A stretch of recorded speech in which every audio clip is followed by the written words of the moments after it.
Illinois Stories is brought to you by the Corporation for Public Broadcasting, Illinois Arts Council Agency, and by the support of viewers like you. Thank you. Hello, welcome to Illinois Stories. I'm Mark McDonald near Modesto with an agriculture collection that is second to none. Jim Moffatt has been collecting these, well, he's 92 years old now. He's been collecting these all his life. His parents, I understand it, were collectors. And what we're going to be focusing on first in this program, you probably never knew there were this many corn shellers in the world, but they're all right here near Modesto.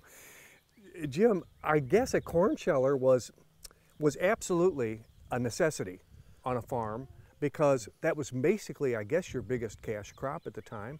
And you had to make the most of it, didn't you? That's correct. You're very true. And of course, corn went to not only the hogs and the chickens, but they had to make whiskey out of the corn, and they had to make. Got to have the whiskey. They had to have cornmeal, so we have some cornbread, and so there was a lot of need for corn in various ways. So, and as you said, there's a lot of ways to shell corn. We're standing, Jim, in just part of your collection. We're surrounded by corn shellers, and you've gone all over the country to find correct. these. Yes. Some of them are 200 years old. Yes, they are. are. Remarkable. We have the patents. I do a lot of patent research, and I have patents probably for every sheller out here except one. You not only do patent research, but you've written 2 books about corn shellers, and one of them is a patent book, so you know what you're talking about. Well, okay, we're going to demonstrate some of these corn shellers, and your family is here to help us do that. Yes. But first, let's look right in front of us here, because this is a fascinating development.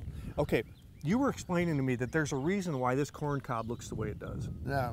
What's that reason? Well, the old timers felt that the kernels that were on the middle of the ear, in other words, each one of these kernels you see here are a flat, large flat, and they felt that it produced a better stalk, and as they were saving seed corn, and so it necessitated the removal of these round kernels on this end and the round kernels on this end. So you'd end up with this. That's what you want to end up with. You ended up with that. And so and that's what this box was for. Well, one enterprising fellow designed this thing to get rid of those, and it was very easy for him to get rid of the kernels on that end and this end.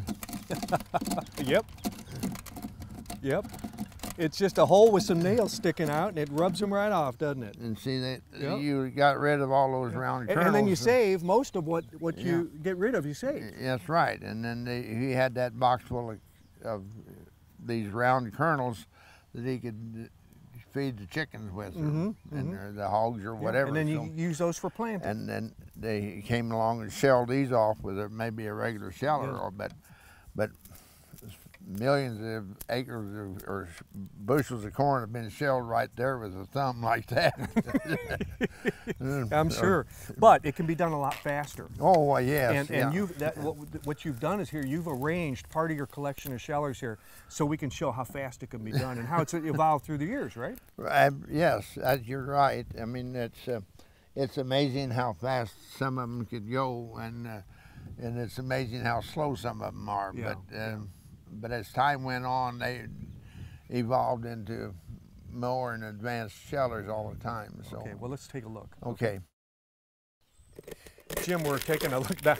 This is I think it's your son-in-law, Craig. Is that no, that's my son. Your son, Craig, is demonstrating my son, Craig, for us. Yes.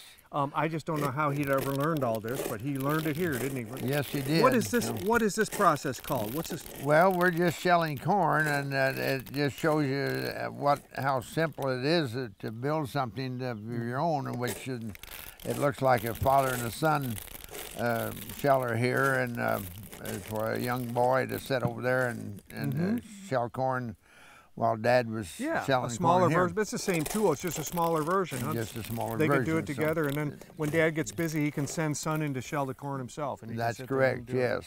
Okay. That one's very basically, and it's just manual. Some of these are lots more intricate. There's a lot more going on. Let's move down the line a little bit and see. All right. What's our next one? This is the oldest sheller that we have right here, and it'll soon be 200 years old. Is that right? 1824 is the patent on this, and of course they had to have a working model long before they got the patent. Sure. Because he probably applied for the patent 2 or 3 years prior to that. Where'd you find this one? That came out of the eastern part of the United States. This was made, patented by a man in the state of Massachusetts. And It's anyway, in beautiful condition. Well, and apparently he was successful in both building and selling these things, because it's you see several of these are known to still be in existence, and it's remarkable to think that how fast this thing can shell corn. Maybe Craig can show us. Yes, okay. It all happens around on this side. And wow! That's incredible. Well, you can't even catch that stuff. It comes out everywhere. Where would you put a bucket to catch it? You didn't. I think most people had to have we'll call it a shelling floor. Oh, sure. Just sweep it up then. And you just sweep it up when you got done. Because wow.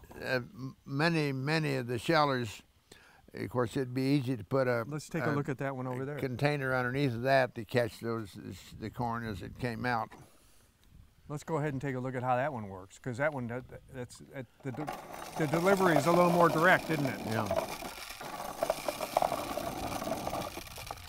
What's that? Is that called a different style? What is that called? Well, that's my latest acquisition, and I've never seen a sheller like that before. And it was another collector up around Peoria owned that, and after he passed on, why it was sold. And I guess some of these were just homemade, weren't they? They may not have been patented at all. They were just homemade, and they worked, so people used them. Yeah. Well.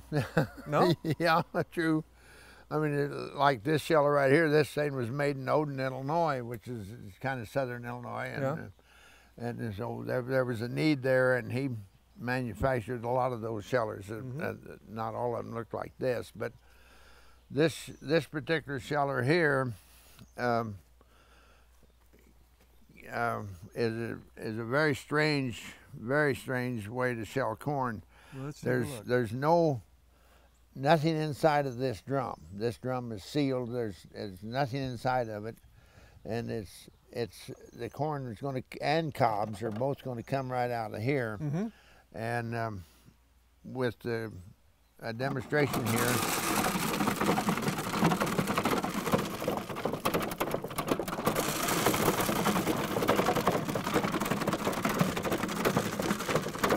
I'm having trouble figuring out what's. Oh, I see what's rubbing the corn. These fins here are rubbing the corn. Okay, yeah, so it doesn't. Nothing it goes on inside there. It's just nothing goes on inside.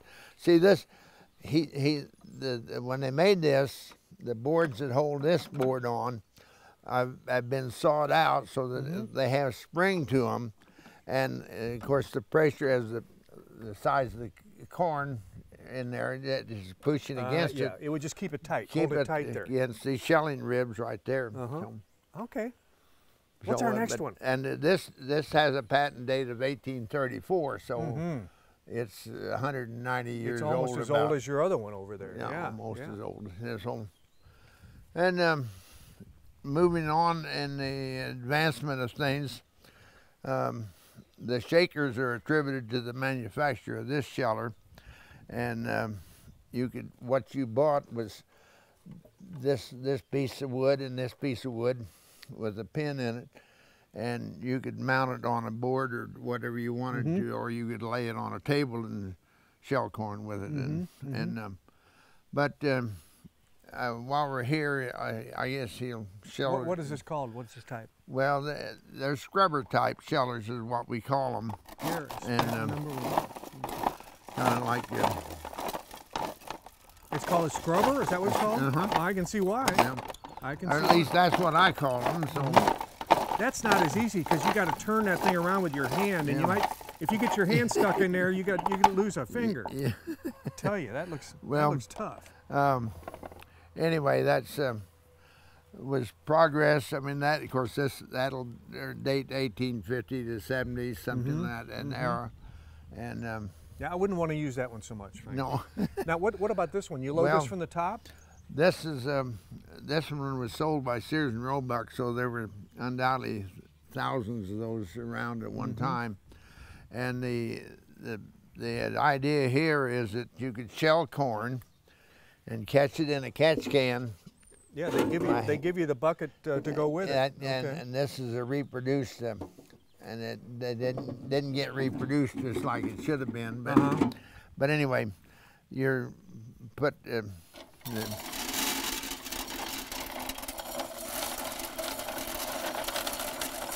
Well, it doesn't catch it all, does it? No.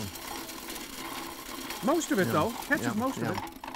What's this? What are these two feeds for? Now we're going to make chicken feed now. So go ahead and dump that.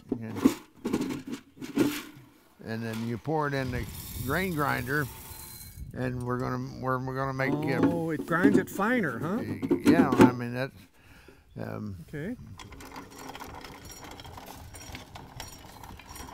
I see. Yeah, it's kind of a dusty product. Well, watch your fingers there, Jim. Yeah, it's okay. Well, it is coming there. Okay. Yeah, it's working. I mean, it's just a slow process. You just need to weigh it down with something, yeah.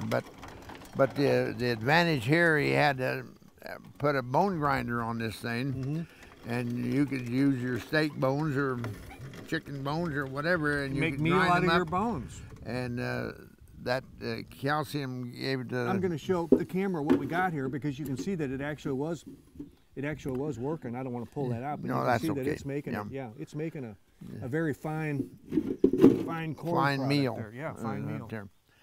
But anyway, so this does three things. That does three things. Yeah. So now all of this was a result of like trying to improve on the hand corn. Yes, certainly. I mean, it was progress over the years, and I'm amazed at some of the, like that one that is 200 years old. Yeah. I mean, he was so far advanced. I mean, but why didn't more people cop onto that idea? And probably couldn't afford one. You know, I mean, you had to build it. You had wood, steel involved. I mean, you know, if you just have a little corn, you've got some of those handheld corn. Handheld ones. Yes. Let's take a look at some of those. Okay, all right, that's fine. That's fine.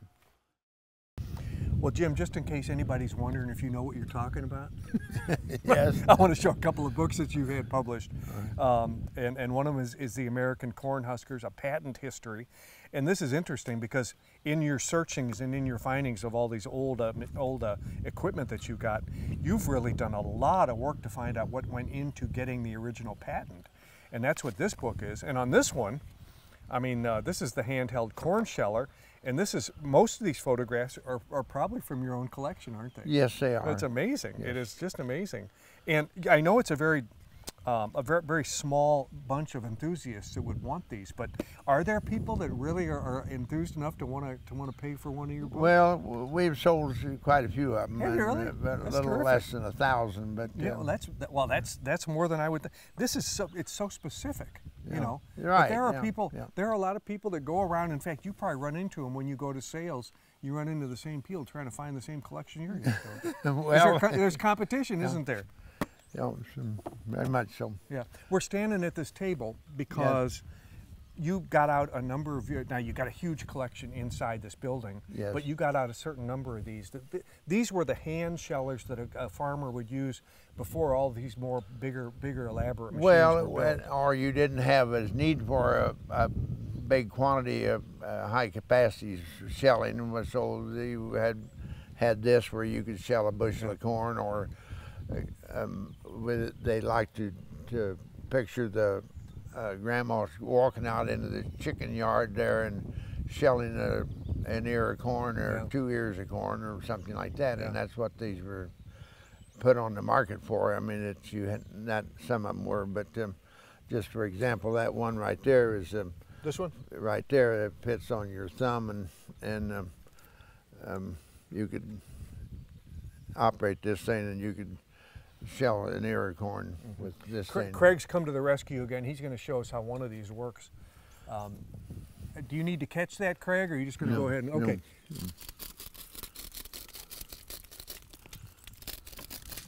Wow, that's fast. Look at it, well, he knows what he's doing. I probably do. Well, but it takes a certain amount of strength, after I guess, a couple too, of days, you'd know what you were doing. And I have plenty of blisters to show for it too. But no, that's fascinating. So if you were just going to do a small amount, you'd use one of these. But if you were going to spend a day shelling corn with the harvest, yeah, you'd be over sitting on one of those, wouldn't you? Yeah, right. Fascinating. Let's see you how. Also have an entire small room of these things inside, and we may get a chance to see some of those. But you're also an enthusiast for apple corers and peelers, and I want to show some of those too. Can we do that? We could try. Okay. Why would we not? Why would we have to try and not actually succeed? Well, sometimes things don't work like you want them to work. Well, they are old, right?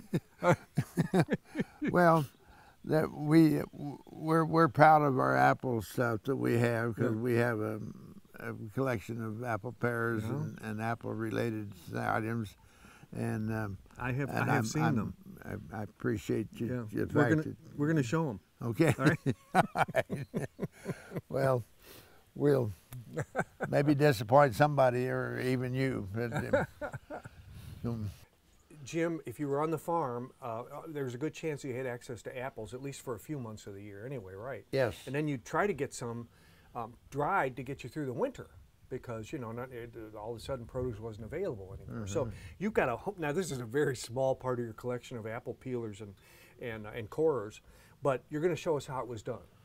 And on this particular one, I like this because this shows how you would have sort of taken layers off the apples, thin layers, so they could be dried and get the family through the winter, right? That's correct. Yes, gets it reduced to a very small and easily dryable look like to get them so that they would be preserved all through the winter and get them the way you want them. So show us this one. Okay. This one works.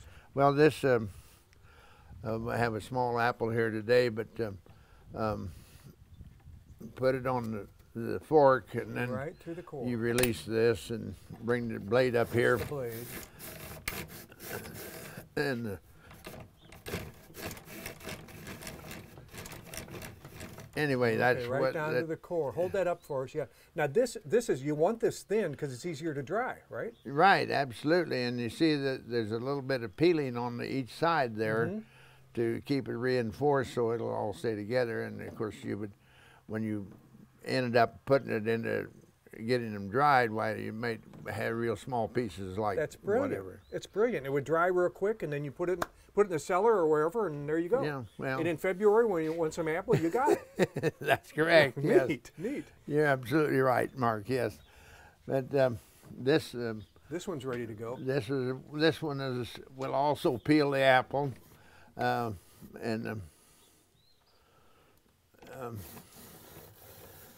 you can see that's the skin. Just the skin comes off on this one. Just the peeling comes off the skin, and there's an old wives' tale that the women could show those behind her back, and that would form the letter of her husband to be's name. Oh, is that right? Okay, life's greatest mystery solved. Okay. Yeah. Peeler. But anyway, everything. and after we peel it, then we want to reduce it. So.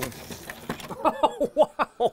So this is what you end up with, pieces like this, and you better catch them all. Yeah. Because it's precious stuff. But well, you can see if you had a cloth or something. You had a cloth, you sheet around here, why they would all land. And then you end up with just the core. You just and have that's the probably core. Animal food, right? Or you probably throw that out for yeah, the chickens would be glad to have that. Yeah, I mean, they would. So anyway, and I don't know. Did we figure this one out? Does this? Well, we're going to come down here and we're going to show this thing, and it's not working just like it should be. I got too big of a hurry here, but there's the blade. But anyway, there's the blade, and now we're going to. Well, it's not. That apple's pretty small. Oh, there it goes. Yeah, it's peeling. Yeah. See, now, we'll watch it go through there. Now, we should have a peeled apple, but we have, and we do have, but partially, and but it's you sliced see. too, and it comes right off the core. That's brilliant. Look at that. And comes then right off the core.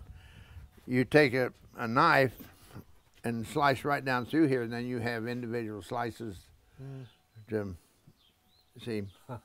That's neat. Well, if you want to wait for me to process that. No. Let's move on. All right. Let's look at this one here. Well, this, of course, is a slicer. It's obvious that it is. And when we processed these apples, we took the core out of them and the skin out of them, and we lay them up here, and we go like that, and we and so now these slices here are ready to go into the drying. Okay, again, if you're going to dry them for the winter, that's another way to do it. Yeah.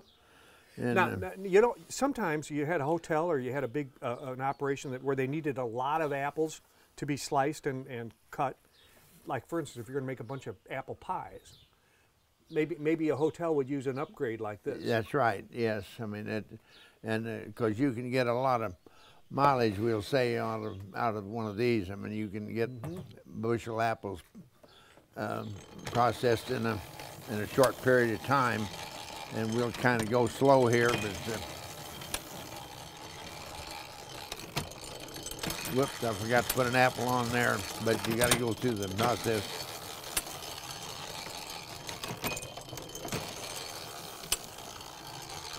Yeah, you could go through them real quick. And I love this. Look at this. Perfectly cored.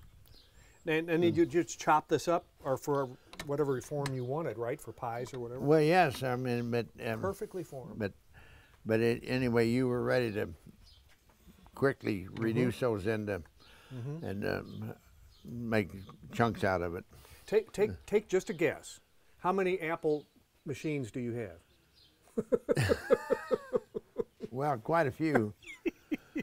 Can we go take a look? Just for you the heck sure of it? can. Just to see the mass of what a collection you have. You want to see this one? Well, sure. Why not? We got time. Okay. Yeah. All right. Well, this another way to reduce apples, and we're going to make apple wedges, and which dried and would make good applesauce too.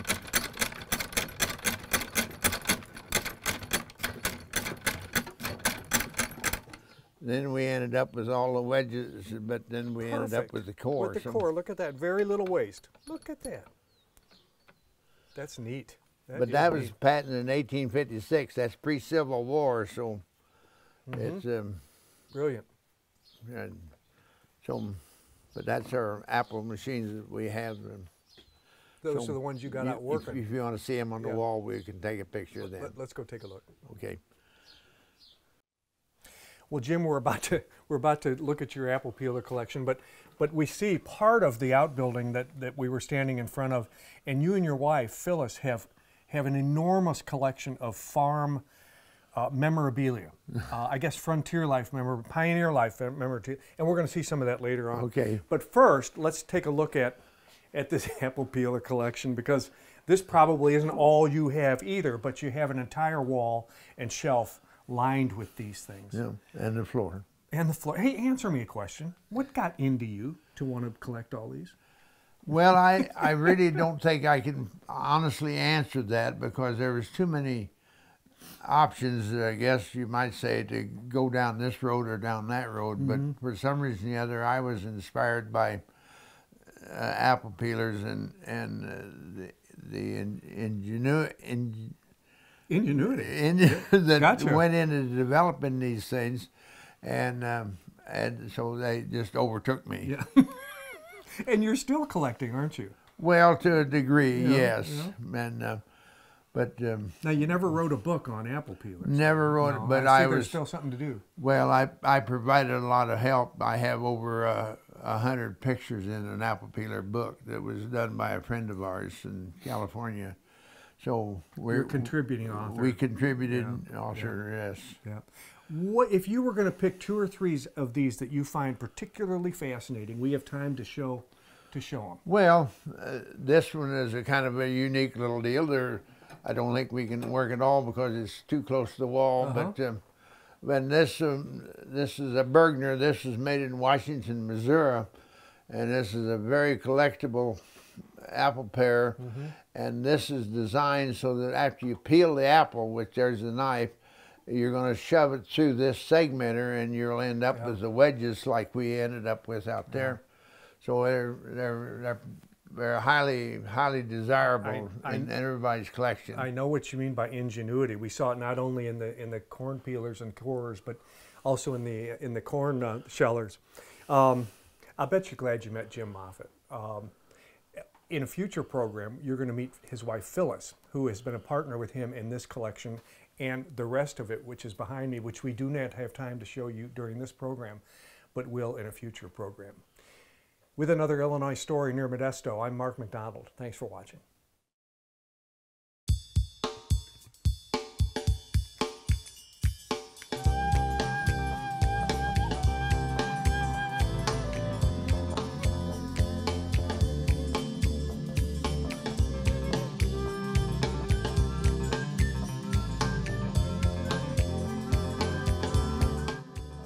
Illinois Stories is brought to you by the Corporation for Public Broadcasting, Illinois Arts Council Agency, and by the support of viewers like you.